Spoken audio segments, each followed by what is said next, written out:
C'est parti. Grec. Alors, bonsoir tout le monde. On est en train d'étudier le Tanya et on est dans le chapitre 4, si vous vous souvenez bien. D'accord? Le fameux chapitre des vêtements de l'âme. Voilà. Donc, j'ai noté qu'on était à la page Chet, euh, à peu près 6 lignes au point, 6 lignes avant la fin de la page. Ok. Veine, Shlosha levushim elu, Torah ou mitzvotea. Av shenikraim levushim le nefesh ruach uneshama. Im kol ze gavha vegadla ma'alatam le en ketz vesof al ma'alat nefesh ruach uneshama atzman. Alors, pour l'instant, donc on avait expliqué qu'il y avait l'âme, ok, on se rappelle, il y a l'âme, et l'âme, elle est dans une connexion avec Dieu par le biais de la méditation, tout ce qu'on a expliqué la semaine dernière, d'accord? Donc là, on avait dit que c'est quand même une sorte de vue éclatée. Vous vous rappelez, on a parlé de l'âme divine, de l'âme animale.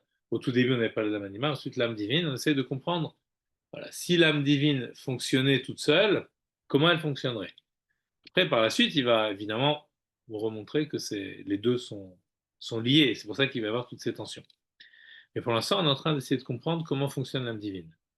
Donc il y a toute une partie de méditation, d'accord? Chorma, Bina, Dat, on a vu ça dans le chapitre 3. Et donc, de cette connexion-là, l'âme divine, elle va vouloir la, l'exprimer. Et c'est ce qui va s'appeler les mitzvot. Les mitzvot, si vous vous rappelez, on a essayé d'expliquer un petit peu la semaine dernière, c'est ce qui va permettre à l'âme divine de s'y retrouver dans la réalité du monde. C'est ça une mitzvah. Et en fait, ce sont des gestes. L'Admorazaken, quelque part dans le Tanya, je ne me souviens plus quel chapitre c'est, mais il qualifie les mitzvot, il les appelle Maase Elohim. Maase Elohim, c'est-à-dire une œuvre divine, et l'expression Maase Elohim, elle est employée pour les luchot. Les luchot, c'est-à-dire l'étape de la loi. On a Shavuot, on a reçu la Torah, après Moshe Rabbeinu monte sur l'Arsenaï pour récupérer l'étape de la loi, gravée. Bonsoir. Pas de problème. On est en train de se lancer. Voilà, on a allumé les réacteurs déjà. On est sur la piste de décollage. Voilà. Et donc il appelle ça Maaseh Elohim, les Luchot, l'étape de la loi. La Luchot Maaseh Elohim Hema. Elles sont une œuvre divine. Donc une œuvre divine, c'est-à-dire quelque chose qui est façonné par Dieu lui-même. C'est-à-dire que dans l'œuvre, on peut ressentir la présence divine. C'est ça l'idée d'une œuvre divine. Comme l'œuvre d'un artiste, d'accord? L'artiste, il y a son cachet. Il n'y a pas que sa signature, il y a aussi tout son être qu'il a mis dans son œuvre. Ok. Donc les spécialistes sont capables, à partir d'une œuvre, de reconnaître qui est l'artiste. Alors, l'étape de la loi, bien entendu, quand on pouvait voir les louchot, on pouvait reconnaître qu'il y avait la présence divine. Mais le chidouche du Admorazaken, la nouveauté, c'est que en parlant des mitzvot, il les appelle aussi Maaseh Elohim, une œuvre divine. Ça veut dire que si on revient à l'âme, donc voilà que j'ai une âme qui provient d'en haut, qui provient d'avant la création. Dans son essence, elle n'est pas perturbée par la création puisque elle est une parcelle du divin. Donc elle est quelque chose dans la création qui date d'avant la création. C'est pas temporel. Ok, c'est pas date chrono. Hein. Dans son être, elle est quelque chose qui est hors création, divin. Cette âme-là, quand on est ça, on n'a pas envie de le perdre. Par contre, quand on est dans le monde, on oublie qu'on est ça. Donc il faut qu'on réactive. Alors, on nous a doté de kochot, de force, c'est-à-dire de facultés. Comme on a des facultés de notre âme, entendre, voir, etc. Ce sont des facultés de notre être. Et ces facultés, elles vont méditer au divin pour essayer de retrouver ce qu'elles sont. C'est ce qu'on a vu, Chochma, Bina, etc. L'intellect, les sentiments, et puis ensuite, pour être entier, il faut aussi mettre en acte ce que nous sommes. Et donc, on a aussi des facultés de mise en acte. Mais cette mise en acte de ce lien intime, c'est plus qu'un lien, c'est-à-dire de cette fusion fondamentale entre mon être et le divin, cette mise en acte, eh bien, en fait, c'est ça ce qu'on appelle la mitzvah. Donc, la mitzvah, c'est un déploiement de ce lien qui existe entre moi et Dieu. Donc, c'est pour ça qu'il disait que euh, celui qui accomplit véritablement une mitzvah, c'est celui qui aime Dieu. Parce qu'en fait, la mitzvah, elle va être la matérialisation de cet amour. Donc dans mon être, on a vu, il y a l'intellect qui va méditer au divin pour essayer de se reconnecter. Qui va faire naître crainte, amour, etc. Donc on voit qu'on est dans un processus de déploiement de quelque chose, de mise en acte de quelque chose. Mais on est encore dans la sphère de l'intérieur quand on aime. Donc pour que cet amour soit réel, alors il faut qu'il rentre dans un acte. D'accord? Exactement. C'est pour ça qu'il disait juste avant que l'acte n'est entier que s'il est imprégné de l'amour. Pourquoi il est entier à ce moment-là? Mais Kaiman Behemet, celui qui l'accomplit réellement, accomplir réellement une mitzvah, c'est lorsque je l'accomplis avec l'amour d'Hachem. Parce qu'en fait, c'est cet amour qui devient réel lorsqu'il est dans un acte. D'accord? C'est comme la différence qu'il y a entre la puissance et l'acte. D'accord? C'est un concept développé en philosophie qu'on retrouve dans la Kabbalah, qu'on retrouve dans la Chassidoute. Qu'est-ce qu'on met en acte? La puissance, c'est quelque chose qui est en potentiel, et l'acte, c'est quelque chose qui est rentré dans le réel. C'est comme la graine du citron et le citronnier. D'accord? Le citron est en puissance dans la graine. En hébreu, on appelle ça bekoar. Donc là aussi, on a quelque chose qui est bekoar à l'intérieur de nous-mêmes, qui est en puissance, et cette chose-là, elle doit se déployer au fur et à mesure de notre être. Mais à chaque fois qu'on arrive à un déploiement, en fait, le déploiement, il est lui-même une puissance pour pouvoir devenir encore autre chose. Donc par exemple, dans mon intellect, il y a des sentiments en puissance. Plus je médite, plus je nourris cette puissance-là et elle devient acte. Puissance, c'est le potentiel. Donc elle devient acte comment? Acte émotionnel, sentimental. J'ai fait naître, c'est même une libération. J'avais un sentiment qui était caché, d'accord, qui arrivait pas, qui ne s'exprimait pas, et puis finalement, enfin, j'ai exprimé mon sentiment à l'intérieur de moi-même. Mais ce sentiment lui-même, s'il ne parvient pas à franchir la barrière du corps, là, il va, entre guillemets, se sentir frustré. Il va encore sentir un exil. Donc il a besoin d'exprimer cette chose-là. C'est ça l'injonction divine. Parce que l'injonction, elle me dit, ne laisse pas ton être enfermé sur lui-même. C'est un devoir que d'exprimer cet amour-là. Comment il va s'exprimer? Par la mitzvah. C'est pour ça que la mitzvah n'est pas complète si elle n'est pas mue, c'est-à-dire motivée par un amour. Il faut pas. faut quand même la faire. Bien entendu, même si on ne ressent pas l'amour, il faut quand même faire la mitzvah. Il expliquera par la suite, même quand on ne le ressent pas véritablement, en vérité, il est déjà là, il est caché. On verra tous les degrés d'amour qu'il y a, etc. L'amour caché, l'amour enflammé, l'amour dévoilé, beaucoup, beaucoup de sortes d'amour. Vous voyez. En tout cas, s'il n'y a pas un minimum, alors ça veut dire que la mitzvah, elle est, entre guillemets, carencée. D'accord. Elle n'est plus elle n'est plus l'accomplissement, elle n'est plus l'actualisation, c'est-à-dire la mise en acte d'un sentiment. Donc en fait, ni mon âme est, est, est déployée, ni l'acte est entier. D'accord. Il manque quelque chose.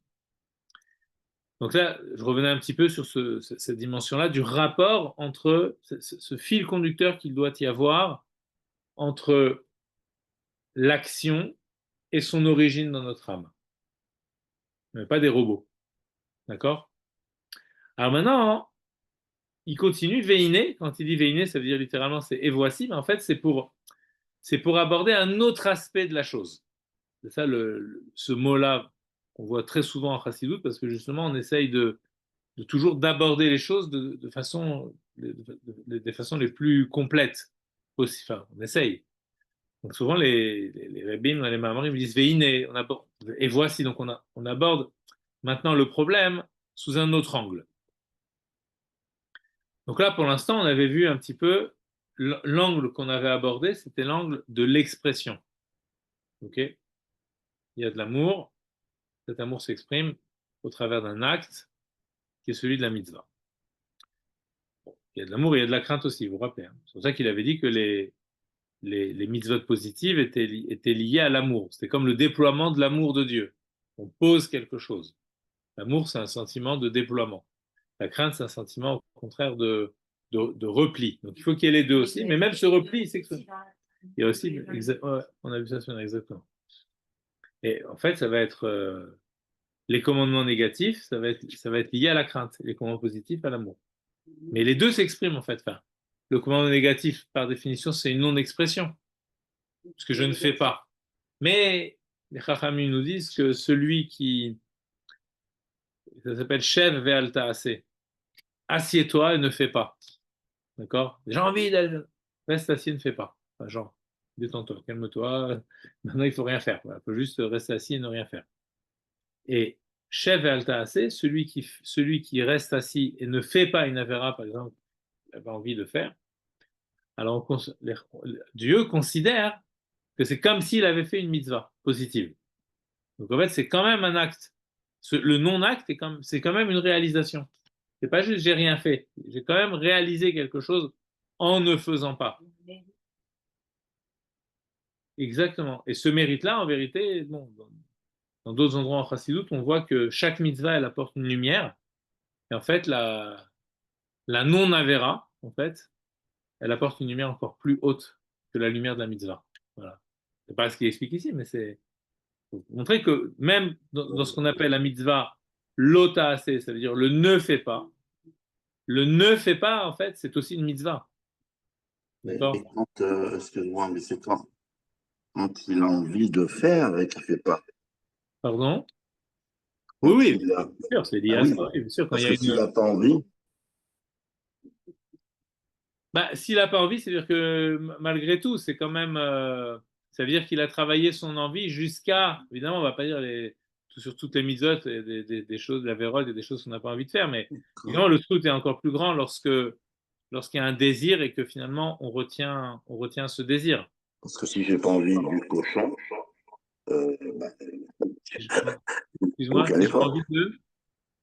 Si j'ai pas envie de manger du cochon, Ah oui, oui, d'accord. Ouais, mais quelque part, le fait de ne pas avoir envie de manger quelque chose qui n'est pas cachère, tu t'en souviens peut-être pas parce que tu es très habitué, mais au départ, c'était une retenue. Voilà. Quand papa et maman me disaient attention, ça il faut pas manger, c'est pas cachère, on n'achète pas ce paquet de bonbons dans le magasin, etc. Malgré tout, il y a quand même une retenue. Voilà, donc ça se maintient quand même. Voilà. L'âme animale, elle pourrait avoir envie de plein de choses à tout instant. Bon, mais c'est vraiment c'est l'idée pour montrer que voilà, il y avait dans le même dans l'autre le lota assez, il y a quand même il y a quand même du assez. Dans le ne fait pas, il y a quand même une certaine forme de faire.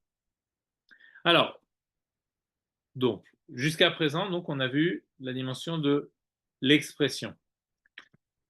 Maintenant,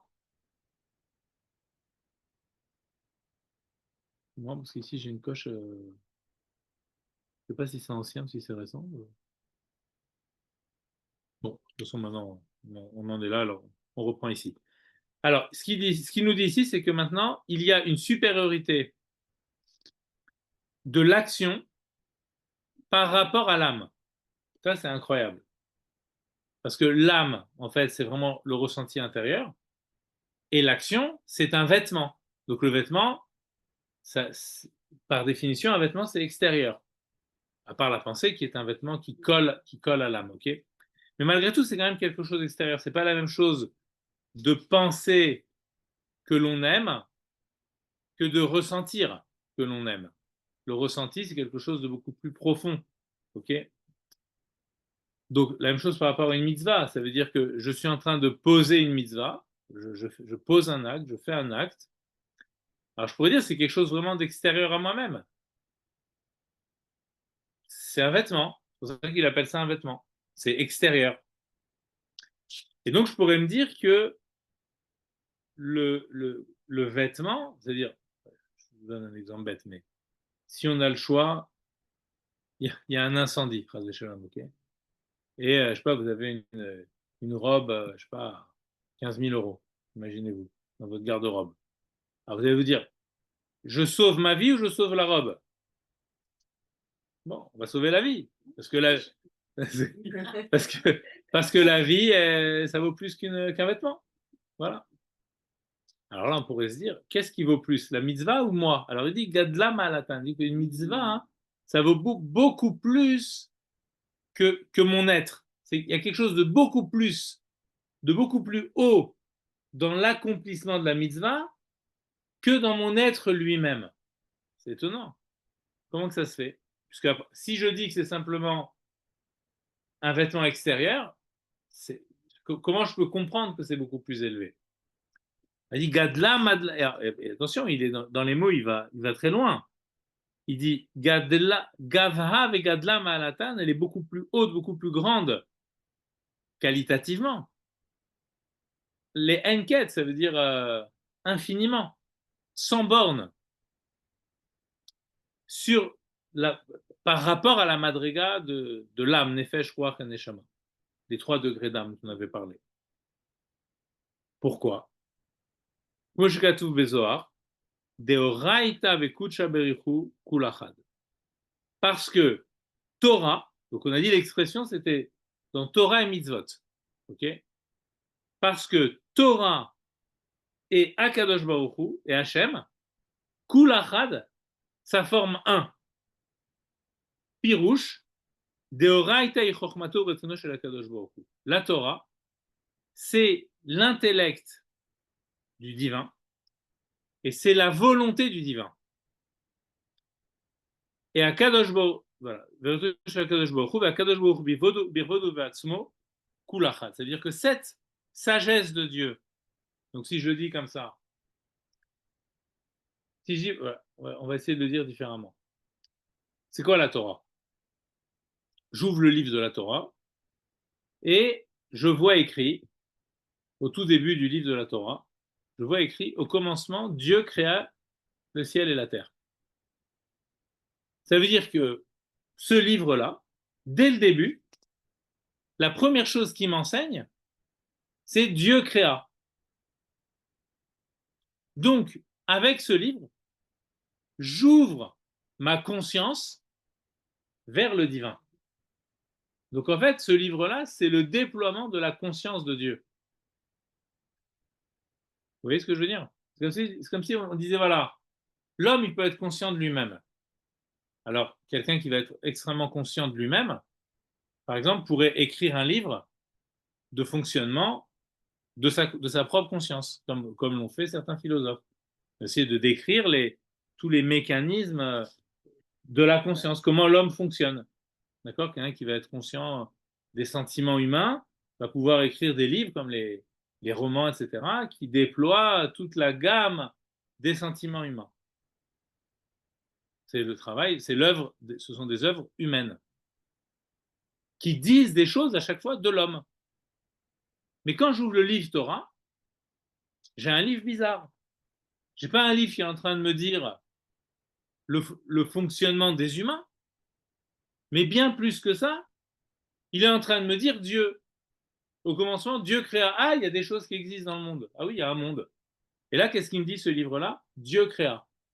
Donc ça veut dire qu'il ouvre ma conscience vers plus que la conscience de l'homme. Plus que le je pense donc je suis de Descartes. Vous voyez, la preuve que j'existe, et à chaque fois que je pense, je vois que j'existe.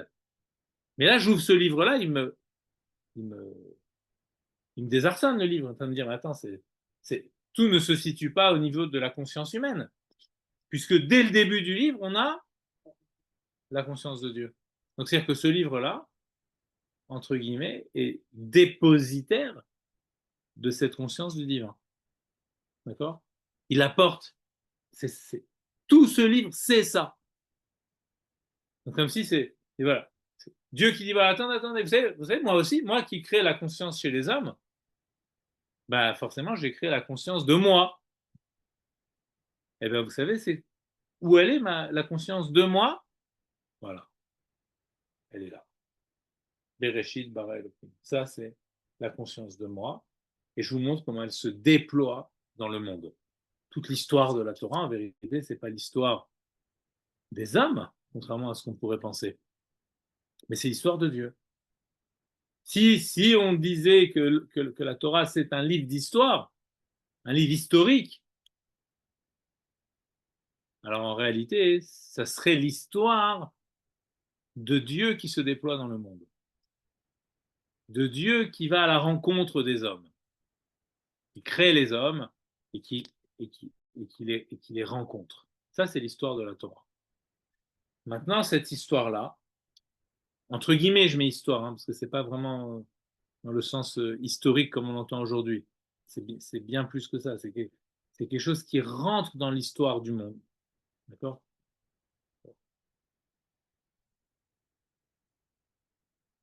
Alors maintenant, ça n'est pas que ça, la Torah,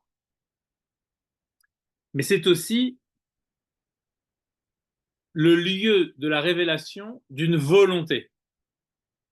Alors là, on va faire le même raisonnement. C'est-à-dire, qu'est-ce qu'on a dit par rapport à la Torah? La Torah, c'est science. Science au sens de connaissance. Okay, c'est la science divine. C'est ce qui donne science, comme on disait avant. Avoir science de quelque chose, ça voulait dire connaissance.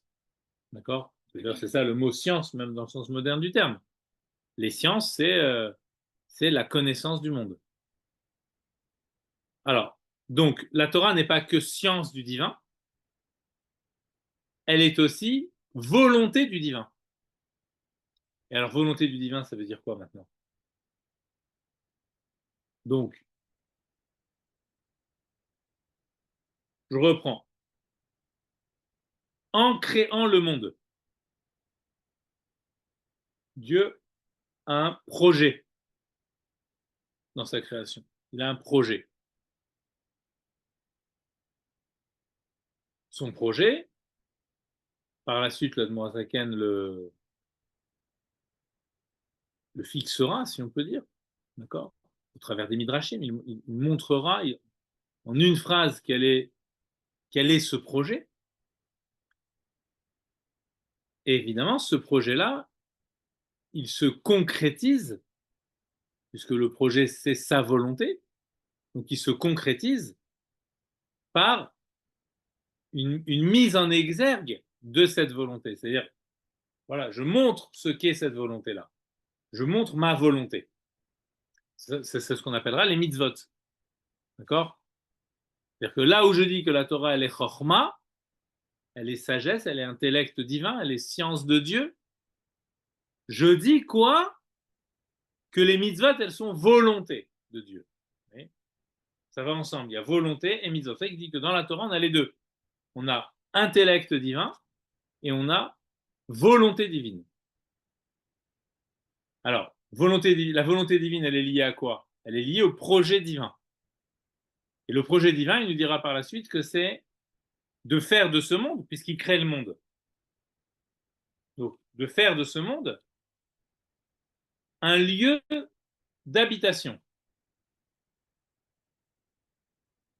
Un lieu d'habitation pour qui?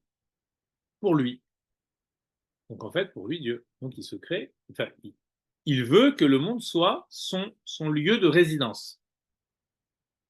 Mais pour qu'il soit son lieu de résidence,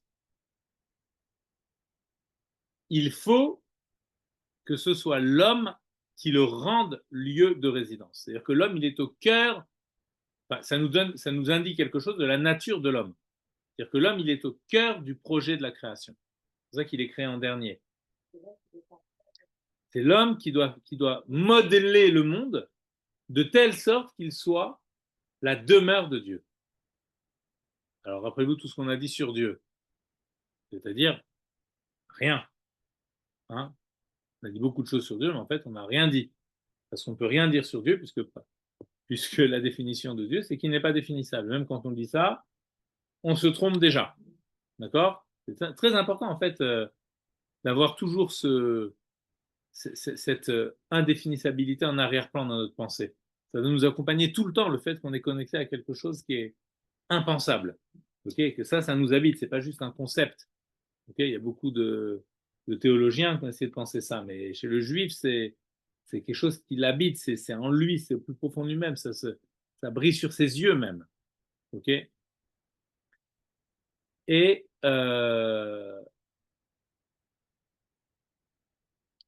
donc, si je dis, faire du film, on reprend ailleurs.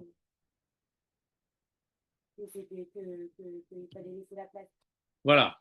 Donc on veut faire de ce monde, alors on veut faire de ce monde, en fait, je vais vous montrer pourquoi ça passe par les mitzvot. On veut faire de ce monde une demeure pour Dieu. Or, Dieu est indéfinissable, donc il faut rendre le monde indéfinissable. Quelque part, voilà. Quoi? En vérité, le monde il marche sur la tête en ce moment. C'est plus la tête ou sont les pieds. Exactement. Alors, c'est normal. Oui, si on comprend, c'est ça qu'il faut. C'est juste parvenir à ne pas comprendre. Il y avait un grand chacham qui disait, le but de la connaissance, c'est de savoir qu'on ne sait pas. Alors, lui, il parle de Dieu. Parce que Socrate avait dit la même chose même sur la connaissance du monde. Il avait perçu que dans le monde, il y a quelque chose qui n'est pas connaissable. Dans chaque chose, il y a quelque chose qui n'est pas connaissable. Donc, lui, il disait, la seule chose que je sais, c'est que je ne sais pas. Voilà. Finalement, c'est ça qui fixe sa connaissance. Je sais que je ne sais pas. Mais ce chacham-là, il va beaucoup plus loin que Socrate, puisqu'il dit que le but de la connaissance, c'est de savoir qu'on ne sait pas. C'est-à-dire que quand je ne sais pas, quand je sais que je ne connais pas Dieu, le fait de le savoir, c'est ça la connaissance. En fait, il faut garder le fait qu'on ne le connaît pas. D'accord? En fait, il faut se focaliser sur ça. Que c'est méconnaissable et il faut avoir une connaissance maximale de cette non-connaissance-là. Et plus je ne connais pas, et donc forcément plus je connais. Si tu me dis que tu comprends rien, je comprends. D'accord? Mais ça, c'est comme ça. C'est plus c'est vraiment ça. Qu'est-ce qu'on fait avec cette non-connaissance? La Torah, elle nous dit, vous avez la mitzvah de connaître Dieu. Mais attends, tu n'es pas connaissable. Comment je peux te connaître? C'est pas grave. Je suis pas connaissable et quand même tu dois me connaître. Voilà. C'est comme ça. C'est l'intérêt qu'on va porter à essayer de capter l'indicible dans chaque chose. C'est-à-dire que dans la Torah, quand on étudie quelque chose, on va essayer de comprendre les choses au maximum, mais en fait, on va se rendre compte que avec tout ce qu'on a essayé de comprendre, il y a encore quelque chose qui est imperceptible, et finalement, cette chose-là qui est imperceptible, c'est l'essentiel de notre étude. D'accord? Mais il faut aller En fait, c'est comme si on essaie de circonscrire cet indéfinissable du divin. Et c'est ça le propre de l'étude de la Torah. à chaque fois qu'on étudie, on se rend compte, même quelqu'un qui ouvre une Gemara, on pourrait dire, c'est vraiment la partie législative, la partie la plus, on va dire, carrée, vous voyez, la plus rationnelle de l'étude. Eh ben, quand on ouvre les textes, on ouvre une Gemara, on se rend compte que un tel dit c'est permis, un tel dit c'est interdit. On est directement dans une sorte de contradiction, c'est-à-dire que les deux ont attrapé, chacun a attrapé un angle de vue, et en fait, c'est par ces deux angles de vue que j'arrive à me rendre compte qu'en fait, au cœur de leur regard, il y a quelque chose qui est insaisissable. Lui, il a attrapé l'insaisissable par un côté, et l'autre, il a attrapé l'insaisissable par un autre côté.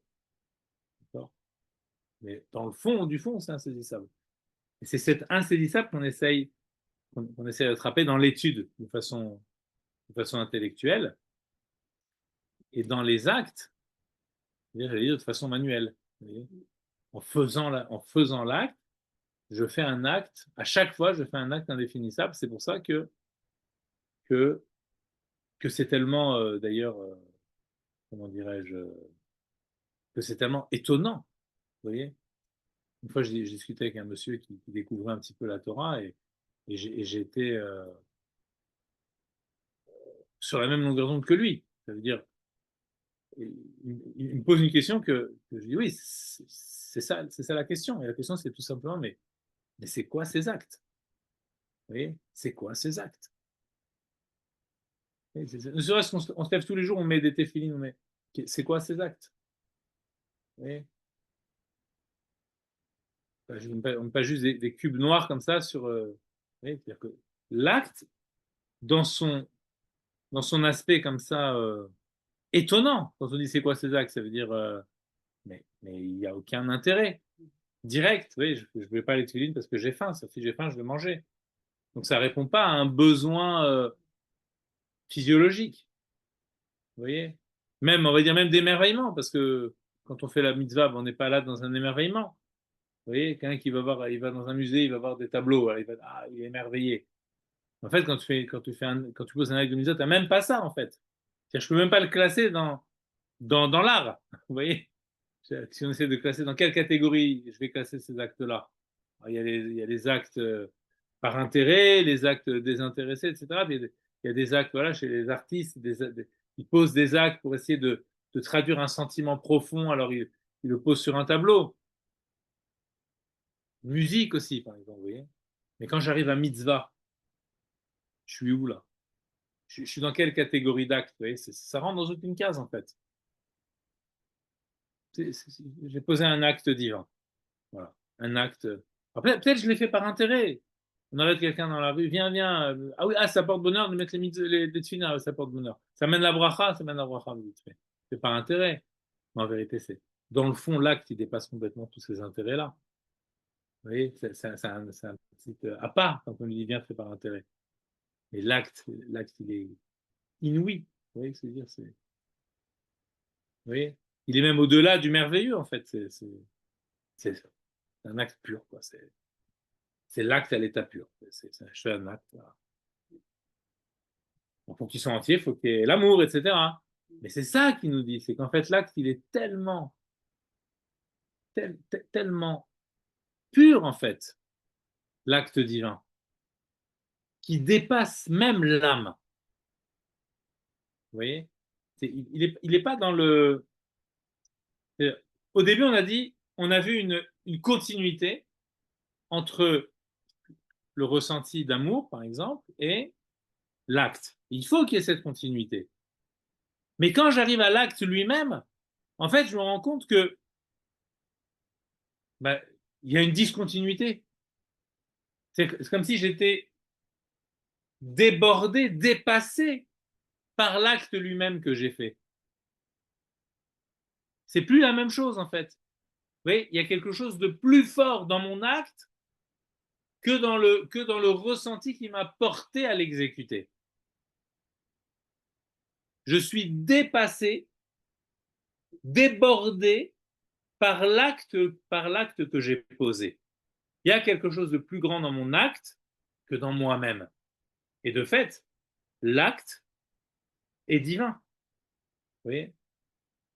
Pareil par rapport à l'étude, en fait. C'est-à-dire que je suis en train d'étudier quelque chose.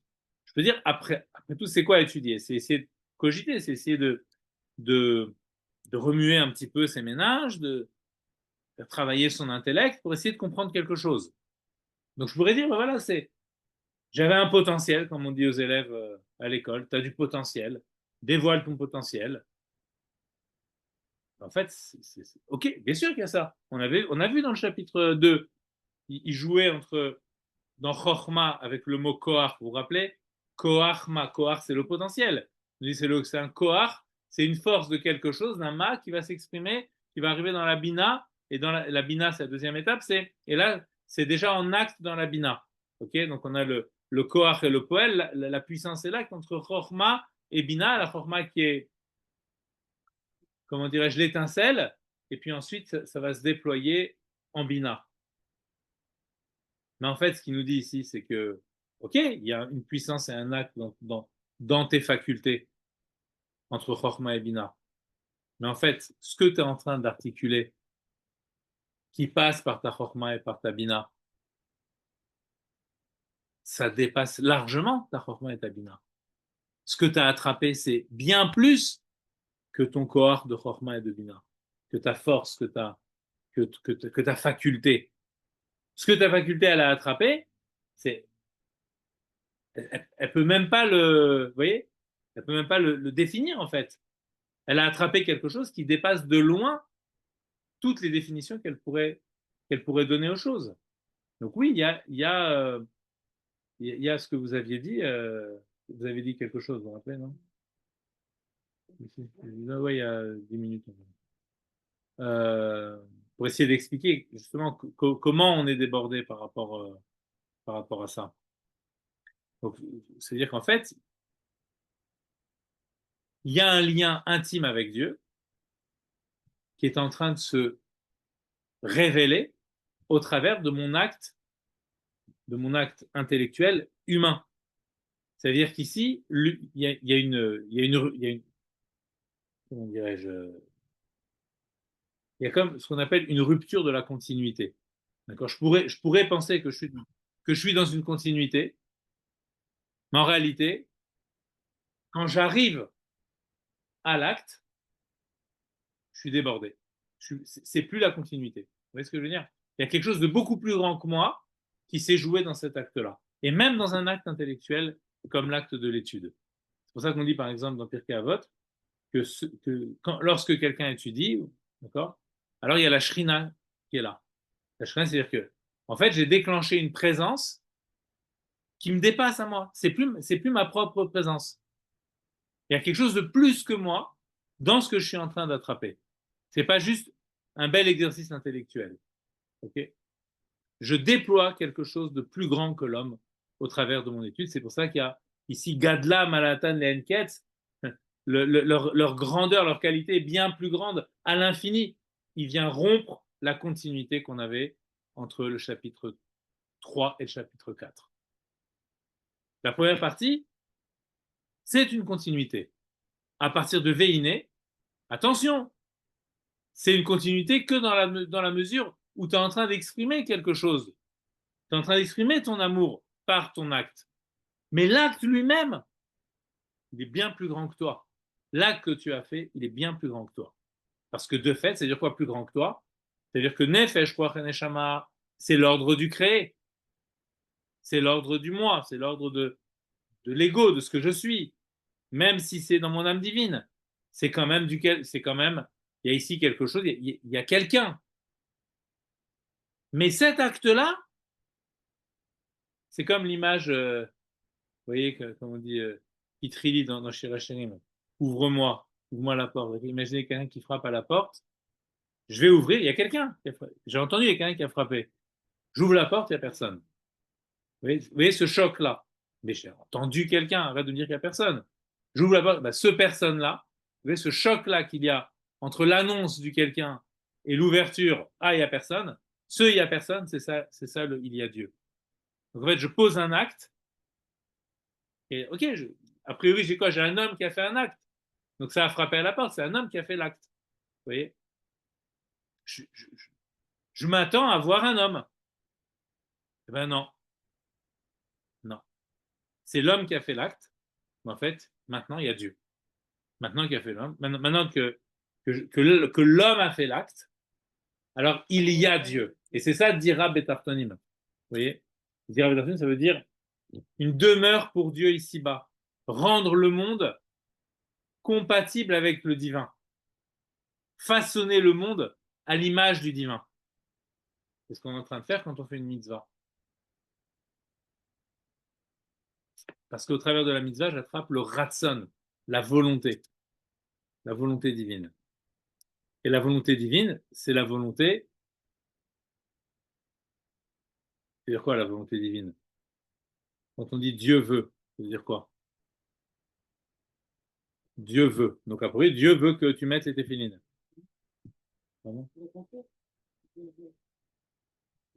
À nous de faire. Mais quand on a dit tout à l'heure, l'intellect de Dieu, ça veut dire quoi? On avait dit que c'est, ou la conscience de Dieu. Vous vous rappelez qu'on a dit la conscience de Dieu. C'est quoi la conscience de Dieu? Ça peut vouloir dire deux choses.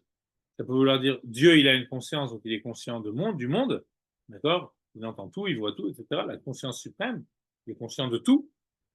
Mais conscience de Dieu, ça veut dire aussi que Dieu, il a conscience de lui-même. Donc c'est ça, quand on a conscience de Dieu, en fait, ça veut dire quoi? Ça veut dire que Dieu il nous a prêté un peu de sa conscience de lui-même. Et c'est pour ça qu'on peut avoir conscience de Dieu. Sinon, comment on aurait conscience de Dieu? Donc c'est parce qu'il a créé la conscience de lui-même que nous, on peut avoir conscience de lui. Que nous, on peut avoir conscience de lui. Sur conscience, c'est clair. Ouais, conscience de Dieu. Alors maintenant, la même chose par rapport à volonté. Qu'est-ce que ça veut dire volonté de Dieu? Ça veut dire vouloir. C'est comme si Dieu se voulait lui-même. Et en fait, quand nous, on veut aller vers Dieu, eh ben, il nous prête la volonté de lui-même. Oui. Lui, il veut lui-même. La preuve, c'est quoi? C'est que quand il dit qu'il veut avoir une demeure ici-bas, ça veut dire que il veut partager avec nous la volonté qui est la volonté de lui-même, de se vouloir lui-même. Et c'est-à-dire quoi se vouloir lui-même? En fait, il nous prête ça. Il crée cette volonté-là pour nous. C'est quoi se vouloir lui-même? En fait, c'est plus dans le fait de se vouloir lui-même, mais dans le fait qu'il veut partager ça avec nous. C'est-à-dire que nous, on doit lui Oui, donner parce qu'en réalité, si Hachem avec... veut ça, eh ben, il nous donne à tous. Il nous donne à tous sa volonté de vouloir être proche de lui. Et dans ce cas-là, on est tous proches de lui. Alors, oui, mais simplement comme nous, on est perturbé par toutes les autres volontés, donc on a perdu cette volonté de le vouloir lui. Mais si on a la conscience, Alors, si on a pris la conscience de le vouloir, avec déjà de partout. Ouais. Alors à ce moment-là, effectivement, on va réveiller cette volonté en nous. Mais en fait, réveiller cette volonté, c'est une gageure. Parce qu'en vérité, toutes nos volontés, elles sont axées sur des choses dont nous avons besoin. Et là, on doit faire émerger une volonté à l'intérieur de nous-mêmes qui dépasse nos propres centres d'intérêt. Pour illustrer ça, je vais raconter une petite histoire. On dit que l'Anne Azaken, quand il priait, il était tellement absorbé dans cette fille-là que il tapait comme ça avec son poing sur le mur, comme ça, même pas s'il s'en rendait compte, vous voyez, à un tel point, c'est le cas de le dire, que bah, des fois il se faisait mal, enfin il se faisait mal ou en tout cas il saignait, il ne devait pas sentir la douleur. Alors, les chassidim, ils avaient mis des grosses blocs de mousse comme ça pour pas qu'il se fasse mal. Voilà. Et qu'est-ce qu'il disait?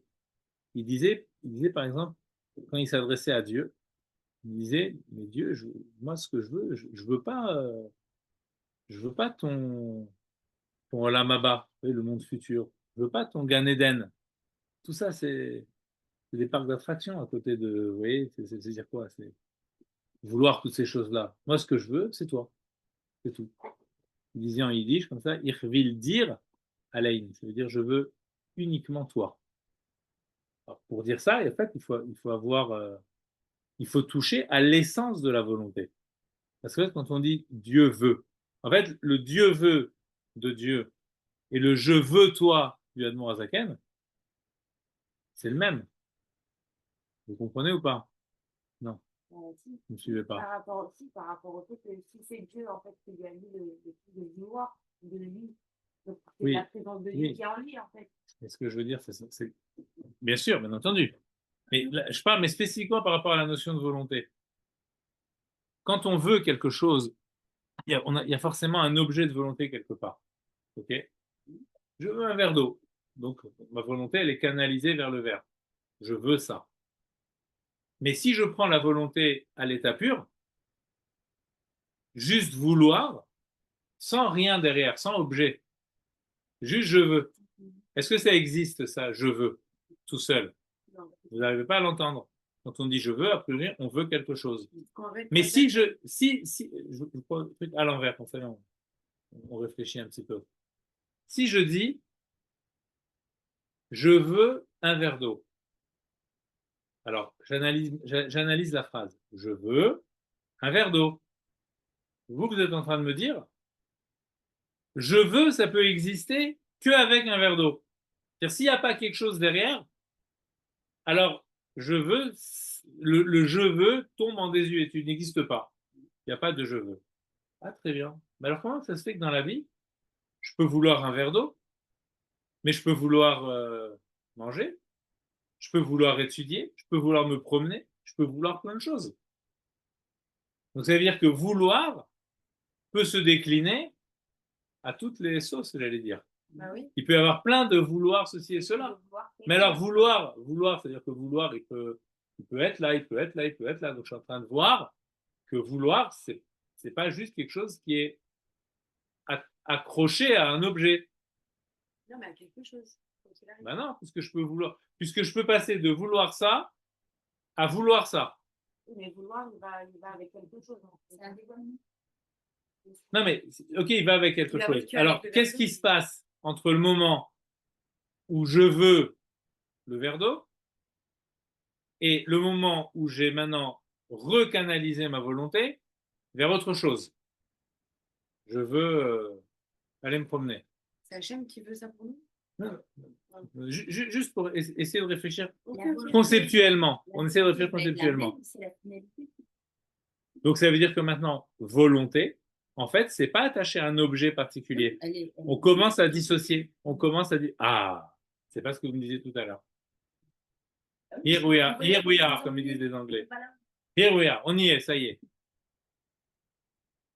Ça va capter. D'accord. Bon, on va prendre notre tableau imaginaire. Okay. Imaginez-vous, Le début, je l'ai, mais je suis en train de dessiner sur un tableau. Okay. Ouais. Donc maintenant, alors qu'est-ce que j'ai fait? J'ai pris un V au milieu. D'accord? Je fais un V. On va faire un peu de maths. Je fais un V. Okay. Le V de volonté. Donc maintenant, je fais une flèche ici. Le verre d'eau, allez, je l'appelle V1, parce que l'eau, c'est la vie. Okay. Donc, voilà. Donc, j'appelle V1, volonté 1. Okay. Maintenant, je veux quoi? Aller me promener? Allez, V2. Je veux dormir? Allez, V3. Je veux étudier la Torah, c'est important aussi. Hein. Ok? V4, V5, peut-être que ça doit être ça, V1. Bon, je rigole. Ok? Je m'amuse un petit peu. Mais je comprends quoi? Que V du milieu, c'est quoi? C'est V0. Si on veut parler en maths. Okay. Donc, de V0, je peux aller à V1, V2, V3, V4, V5, V6, V infini. Il peut y avoir plein de volontés. C'est quoi V0? La volonté, la base, la volonté pure.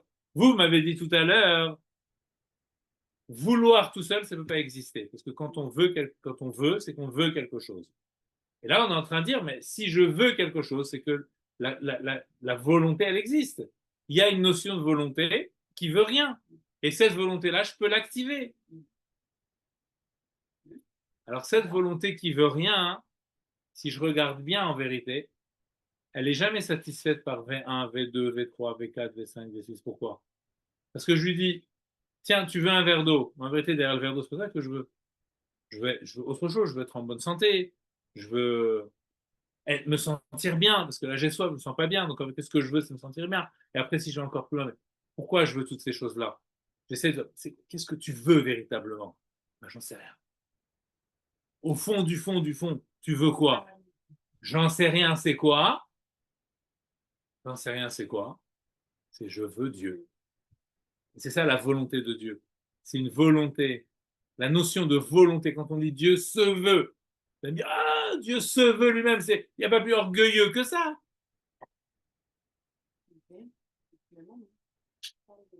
C'est pas orgueilleux au sens humain. Parce qu'en vérité, ce qu'est cette volonté-là, c'est la volonté à l'état pur. C'est la volonté avec un grand V. Ça, c'est la volonté de Dieu. Cette volonté-là, elle est absolue. Vous comprenez? C'est pas une volonté relative à quelque chose. C'est la volonté de Dieu. C'est pour ça que je dis que la volonté de Dieu, elle veut Dieu. Elle ne peut pas vouloir autre chose. C'est ça, et c'est ça l'Allemand qui dit je ne veux plus de toutes ces volontés relatives. Ça ne m'intéresse pas. C'est la cour des petits. Moi, je veux pas ça. Ce que je veux, c'est la vie, elle vaut le coup d'être vécue pour ça uniquement. Ce que je veux, c'est toi et uniquement toi. Il y a du bruit, excusez-moi. Il faut couper les micros, excusez-moi, il faut couper les micros. Et c'est ça quand on dit que quelqu'un qui fait sa tchouva, qui fait une tchouva, qui dit maintenant je veux me rapprocher de Dieu. En fait, de quoi il se rend compte? De la superficie. Si on le dit trivialement, il se rend compte de la superficialité des volontés humaines. C'est de ça qu'il se rend compte. Ça vaut rien, ça. Mais c'est quoi ça? C'est éphémère, ça vaut rien du tout. Et il sent, tout à coup, à la surface de son âme, à la surface de sa conscience, il se rend compte qu'il y a quelque chose qui vient des tréfonds, une lame de fond, vous voyez, qui vient du plus profond de l'être, qui est connectée avec cette volonté qu'on appelle d'ailleurs, c'est une expression extraordinaire, on appelle ça en hébreu Ratson à Elion. Ratson, ça veut dire la volonté, à Elion, ça veut dire suprême. La volonté suprême. On n'est pas en train de parler d'un dictateur. On est en train de parler de la volonté à l'état pur. La volonté. La volonté même. Celle qui permet à toutes les autres volontés d'exister. Donc l'homme, ce qu'il doit faire, c'est essayer de canaliser sa volonté sur sa volonté, de mettre en phase ma volonté avec sa volonté. Que ma volonté soit ça. C'est ce que disent les Pirkei Avot. Aseret soncha kirsono. C'est-à-dire, fais ta volonté comme sa volonté. Alors ça, dans le sens simple, ça veut dire, donne de l'importance à la volonté de Dieu autant que tu donnes de l'importance à ta volonté. Mais ici, on a une explication vraiment chassidique. Pourquoi? Parce qu'on est en train de dire, hisse ta volonté au rang de sa volonté. Fais en sorte que ta volonté, ce soit la volonté V0 du départ. Ça doit être ça, ta volonté. À ce moment-là, ta volonté, c'est la volonté de Dieu. C'est la même volonté, en fait. Celle qui veut quoi? Qui ne veut plus le superficiel et qui veut l'existence même, c'est-à-dire l'existence de Dieu. C'est ça qu'elle veut, cette volonté. C'est très difficile d'attraper ça. Alors, il y a un moyen magique. Il y a un moyen magique. C'est ça qu'on appelle les mitzvot. En fait, ce que Dieu fait en faisant, c'est très subtil, cette notion de mitzvah. Pourquoi? Parce que on a l'impression que c'est une volonté d'un objet. Comme dans les volontés dont on a parlé tout à l'heure, V1, V2, je veux ceci, je veux cela. D'accord? Mais toutes ces volontés-là, ce sont des volontés humaines. Je veux un homme qui veut quelque chose. Et Dieu, en fait, il fait la même chose. Il fait quelque chose qui ressemble à cette notion-là dans la volonté humaine. Ça veut dire, il dit, voilà, il y a de la volonté, et en face, il y a un objet de volonté, qui s'appelle mitzvah. Donc moi, Dieu, ce que je veux, c'est que toi, homme, tu fasses cette mitzvah-là. Mais en fait, c'est beaucoup plus subtil que ça, parce que ça veut dire quoi ici, la mitzvah? On a vu que il y a les vêtements de la neshama. D'accord? On va voir après que la mitzvah, c'est aussi un vêtement. Ou un membre aussi, on va parler d'un membre. On va parler de membres et de vêtements. De Dieu. Ça veut dire que ce qu'il a fait, entre guillemets, le tour de passe-passe divin dans la mitzvah, si on peut dire, évidemment, c'est pour simplifier les choses, c'est que il y a une volonté, il y a un objet, mais en réalité, l'objet de la volonté, c'est une façon de présenter la volonté absolue. Vous voyez ce que je veux dire? Je n'ai pas de moyen d'avoir la volonté absolue, puisque à chaque fois que je veux quelque chose. On a du mal à faire l'expérience de ce je veux rien, juste le je veux Dieu. Quand je veux toujours un objet de volonté. Dieu, ce n'est pas un objet. Donc j'ai du mal à vouloir Dieu. Alors qu'est-ce qu'il fait? Il dit, ah, vous fonctionnez avec des objets. C'est comme ça que je vous ai créé. C'est comme ça que je vous ai créé. L'homme, il veut un objet. Toujours. Sinon, je veux tout seul, ça ne veut plus rien dire. Alors, je vais vous donner des objets. Les objets que je vais vous donner, ils s'appellent les mitzvot. Ces objets-là, hein, ce n'est pas les mêmes que les objets que vous avez. Dans cet objet, j'y mets ma volonté à l'état pur, la volonté absolue, pas la volonté intéressée. Donc, quand toi, tu fais une mitzvah, qu'est-ce que tu es en train de faire? Non, voilà, tu réponds à cette volonté-là, et plus que ça, tu touches cette volonté. Tu t'attaches à cette volonté. Or, comme toi, tu es un être humain et que tu peux avoir que des volontés relatives et que tu ne peux pas toucher à la volonté laquelle absolue de Dieu, la volonté seule, la volonté de Dieu, alors je te donne un objet dans lequel tu attrapes la volonté absolue. La mitzvah. Exactement. C'est complètement autre chose. C'est pour ça que on a dit Maaseh et Lokim. C'est un acte divin. Parce que je touche à la volonté absolue de Dieu au travers de mon objet de mitzvah. Maintenant, de là, je commence à comprendre que ça, je l'ai aussi donc, dans l'étude de la Torah, parce que c'est ça aussi la Torah, parce que la Torah aussi, c'est une mitzvah d'étudier la Torah.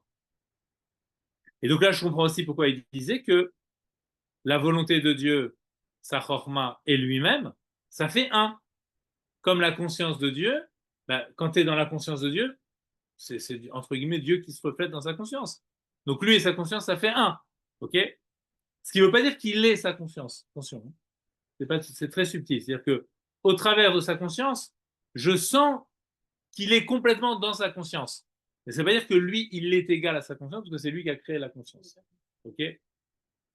La même chose par rapport à la volonté. C'est-à-dire que dans sa volonté, je sens que, puisque la volonté de Dieu, c'est l'absolu, c'est la volonté absolue, donc forcément, le plus absolu des absolus, bah, c'est lui-même, et encore, même le mot absolu, il n'est pas assez fort, il n'est pas assez absolu pour le définir, parce que rien ne peut le définir. Mais en tout cas, dans sa volonté, je le vois. Ah, là, on est en train de parler d'une volonté suprême. Bah oui, bah, c'est normal, c'est la volonté de Dieu. Donc maintenant, la volonté de Dieu dans la mitzvah, qu'est-ce qu'elle fait? C'est comme si de volonté, de vouloir lui, vous voyez, de vouloir lui, volonté qui veut lui, la volonté de Dieu, vouloir Dieu, elle passe à vouloir un objet, qui est l'objet de la mitzvah. Je veux que tu fasses tel acte. Mais en réalité, le vouloir lui, il est toujours dans le vouloir l'objet, puisque c'est ça le vouloir de l'objet. C'est le vêtement de la volonté de Dieu. D'accord? Donc quand je veux la mitzvah, je veux Dieu. D'accord? En fait, j'attrape le vouloir Dieu de Dieu. C'est ça que j'attrape. En attrapant ma mitzvah.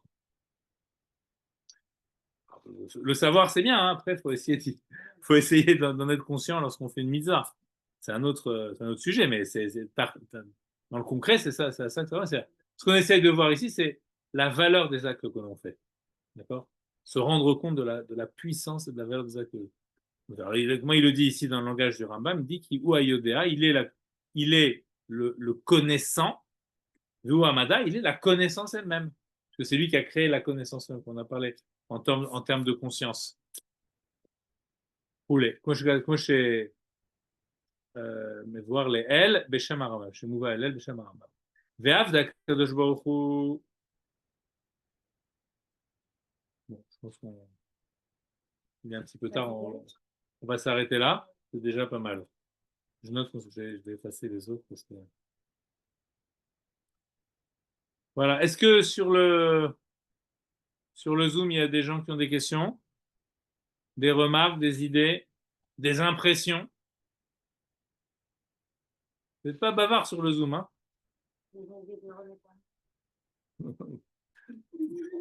pas les pauvres. Alors, Les personne ne micros parle. sont ouverts. Les Les micros micros sont sont ouverts. Donc, celui qui veut poser des questions, c'est ouvert. Ok, il n'y a pas de souci. Ok. Voilà, voilà. Bon, bah écoute, pas de problème. À Razak, bientôt, Razak, Hacham, alors. Razak Merci et beaucoup. Avec très grand magnifique. plaisir, avec grand plaisir, Et des bonnes choses. avec grand plaisir. Au revoir, à bientôt. Au revoir.